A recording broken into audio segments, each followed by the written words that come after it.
that raise certain questions of definition. A lot of people, there's always been a debate whether Buddhism is a religion, or certain forms of Buddhism, because officially speaking there are no gods in Buddhism.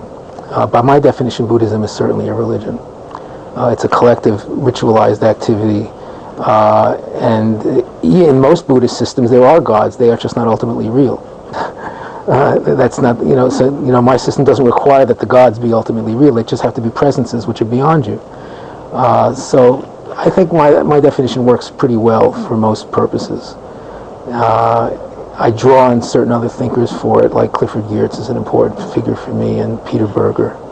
I guess those are my two most important intellectual resources in the study of religion. I try to make all my students at some point in their lives read Clifford Geertz's essay on defining religion, and Peter Berger's book, The Sacred Canopy, which I think is a great book.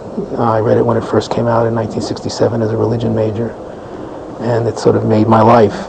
It showed me what I wanted to understand, and I still work out of that book. I still make my students read it.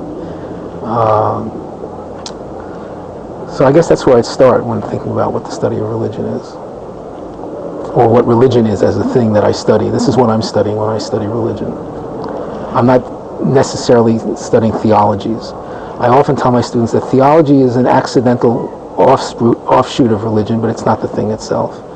Theology is a kind of systematic thinking about the proposition, the truth claims of religions, and not all religions have theologies.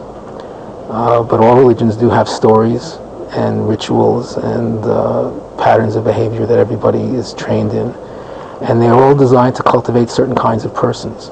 Religions do have an ethical dimension which is irreducible. There's a model of what a perfected person is.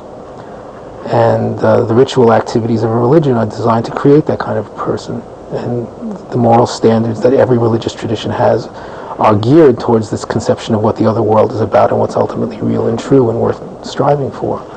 So personal value systems come out of the ritual life of religion. So I really connect ritual and ethics in a very close way, which is not often appreciated in the study of religion. Often ritual is seen as rote activity, and ethics is the center. From my way of thinking, there is no ethics really without ritual systems, because ritual systems shape sentiments and sensibilities.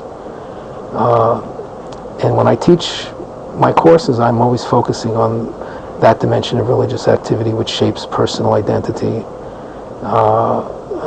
communal identity, the relation of oneself to the person and to the world around one. Those are all ethical and moral questions, and religions are deeply involved in them through their ritual activities. So that's sort of my take. I have a very untheological notion of religion. It's very sociological, very Durkheimian, I guess, for better or worse. But I blame most of it on Peter Berger.